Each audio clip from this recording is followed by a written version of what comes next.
Hey guys, good morning. It's Stark with Cyclone FPV, and again, starting with the new Drones for Beginners series, I am going to now jump onto kind of taking off from where we left off yesterday, which was installing Betaflight. And let me move this camera just a little bit. All right, installing Betaflight and installing BLHeli, and then getting the drivers for your flight controller so it works in Windows. Now, yesterday we talked about I used an example of the Naze32 board because that was one included in the kit that we just sent out, and so I know some customers needed help with that. But what I'm going to do today is I'm actually going to do this video, and it kind of falls in line with one of our customers and what they need right now, and that is what happens when you brick a board. And in this case, we're talking about basically a board going wrong, either a firmware done wrong or something, and you're kind of stuck and you can't get your computer to recognize the board anymore. Now, there's a lot of steps to this, but I'm going to do one of the most basic steps now, and then as we move along, I'll show you kind of an even more technical way to get into the board when you do have a problem with it, but that's not exactly how we're going to start off at the beginning. So what we're going to do is I'm going to take this is the F4 V2 board from HGLRC. This is the board that's used on their stacks like the F420, F413, F428, F438, F440. Yeah, I think it's going to be only those four setups for now. And so these are very popular, and these boards are used quite a bit.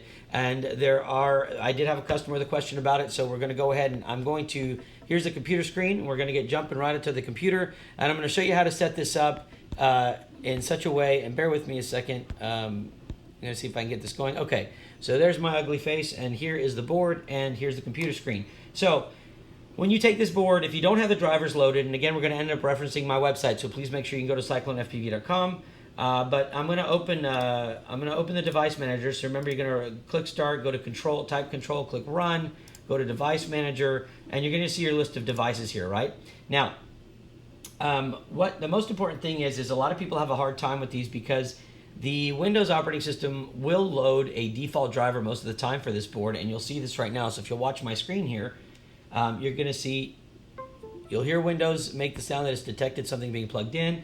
And then what you're going to end up seeing is under COM port, it's going to be populated with USB serial device. And if you open Betaflight at this point, you will notice that Betaflight does have a COM port associated. I can click connect, and I'm into this. But this is not the ideal way to have this board set up, and you may meet some complications down the road because of it. Here's what you need to do. First thing you're going to need to do is you go ahead and close out of Betaflight if you did happen to open it. We want to change this and load the proper driver and not a generic driver. So for that, we're going to go to cyclonefpv.com, and we're going to go back to that section under CFPV posts and info, and we're going to go to tutorials.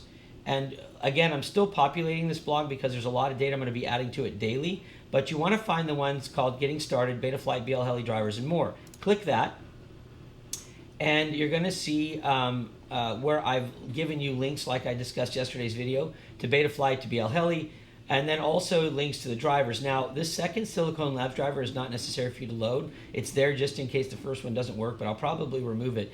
But here you can see that this driver worked on the Naze32 and the F3V4 by HGLRC, and this driver is what you're going to need for this particular board, which would be the board for the stacks, okay?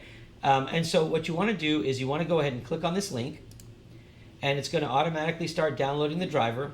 And then, like I showed you yesterday, I created a folder called Cyclone FPV in my downloads, and I want you to take that, and if you have the same folder or a folder like it that's dedicated to your drone files, go ahead and drag this zipped file that you just downloaded into that folder. And now you'll see the list of files that we have. These are the extracted versions of these zipped files. And here is the one that we just did. So we're going to right-click on it and click Extract All, and we're going to get started. All right, it's only one file in here, okay? Now, I do want you to, at this point, you can remove your flight controller, all right, so that it's not in your device manager. And if you go back now, you'll see that your COM port is gone. And we're going to flip back to our folder here. And this is now extracted, the STM32 virtual COM driver. This is for 64-bit OS, which is what pretty much everybody's using. Double-click on that, and go ahead and give it approval to install. And it's going to be a very quick install. But once you click this, you will, I believe you get another screen to install as well. So just hang tight a second. Okay, so we're going to go ahead. Apparently I did have the program loaded even though I deleted the drivers. So we're just going to go ahead and click Repair.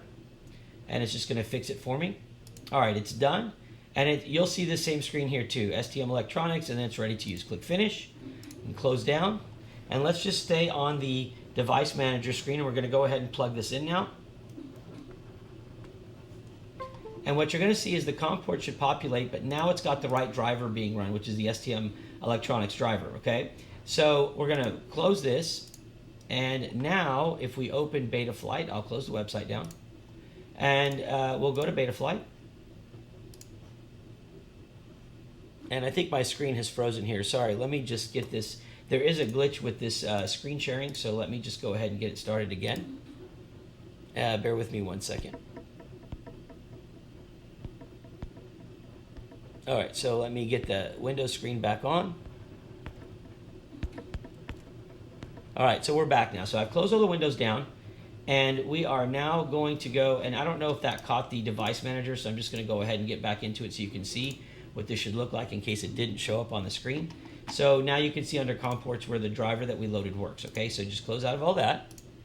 And what we're going to do is we're going to go ahead and open our Betaflight, and we're still going to see our COM port here, okay? But what I'm going to do now is I'm going to intentionally crash this this board. Now, to do that, first thing I'm going to do is I'm going to connect to it, and I'm going to show you what firmware should be loaded. So to do that, you open Betaflight, you go to CLI, and you type version.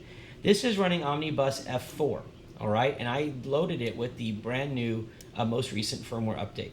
All right, so I'm going to disconnect, and I'm going to go to my firmware flasher, and I'm going to intentionally mess this up. So here's what I'm going to do. First thing I'm going to do is I'm going to grab the wrong firmware. So I'll just pick an Omnibus. I don't care. I mean, I'll just do an F4V6, let's say.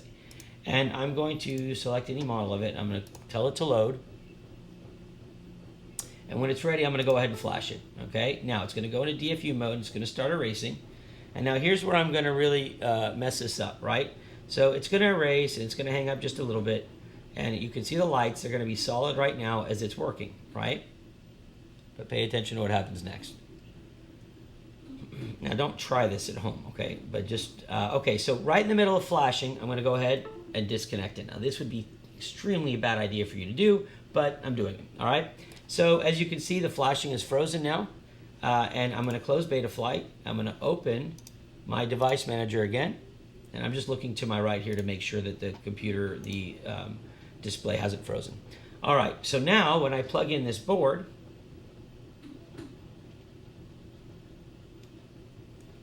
the lights are now solid. There's nothing blinking, and nothing shows up on my device manager. This board is bricked, is one of the ways that we use the term bricked, meaning it's not doing anything.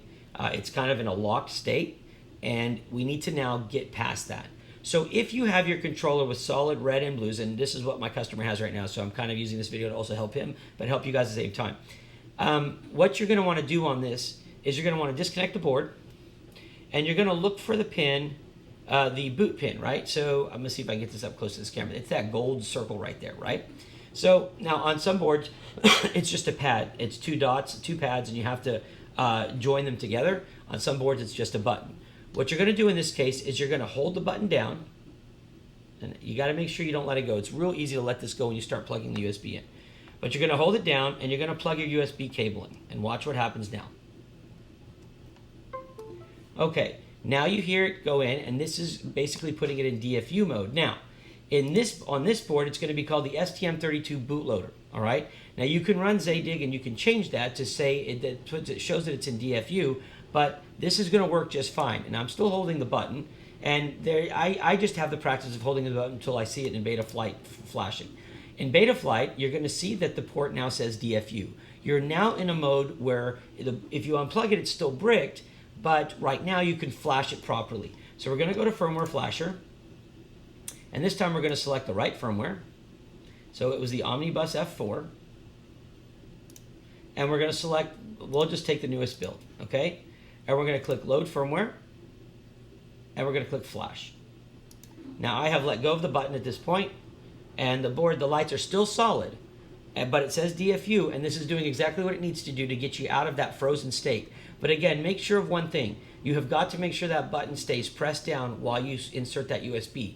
A lot of times you'll think it's pressed, but you've moved to try to get the cable in, and it's been released, and therefore it quits working. all right? And so you can never get to this point. So please do what you can to make sure you have that button pressed and verified. So now as you can see, we're flashing. We're flashing down there. The lights aren't flashing. They're still solid, which is normal at this point. And then we'll let this flash real quick. Excellent. Now, we can see in our device manager, our COM port is back, right? And in Betaflight, we are back to getting back into the board. And as you can see, the quad is not sitting flat because I have it in my hand and I'm messing around with it, okay? So that's how you're going to get into a brick board, at least in this board, for example. If you have any other boards and you can't figure it out, let me know, because there are some technical things you can do that are a little bit more advanced than this, but this should help you get into your boards, and this also does help you with getting your driver. Now, these two drivers, and I'll go back to that real quick, these two drivers that are on the website, if you go to the tutorials, these two drivers here, the Silicon Labs, the first one, and the one under here, the STM32, should be all you need. I can tell you that I run both of these and I have not had a problem getting into any flight controller. So please make sure to use those. I will remove this one for now. Zadig I'll leave up here, but you really don't need to do anything else if you do this properly from the beginning, okay? So I hope that helps, guys, and I hope this is going to help my customer. Again, this is just video number 2 of the drones for beginners, and these little things are going to help. Now, I'm going to show you on the next video, which I'll probably do today, what happens if your firmware is updated on an older board and some of the features are available. For example, on an ACE32, if you plug that in and update to the newest firmware, you will not be able to do a pass-through for your BL Heli, and I'll explain that later, which means you have to downgrade your firmware. And just to understand, just as a note, downgrading firmware is not necessarily a bad thing. You don't always have to have the newest firmware to get the most out of your board. In fact, there's a lot of features added that may not have been tested, and therefore your board may actually have more problems than perform properly with a new build sometimes. So one of those phrases that if it's not broke, don't fix it, would definitely apply in firmware updates in some cases, okay? All right, guys, that's it for now. I hope you all have a great day, and I'll be putting some more videos together. These are going to be shorter clips. Makes it easier for you guys to follow. All right, guys, y'all take it easy and take care. Bye.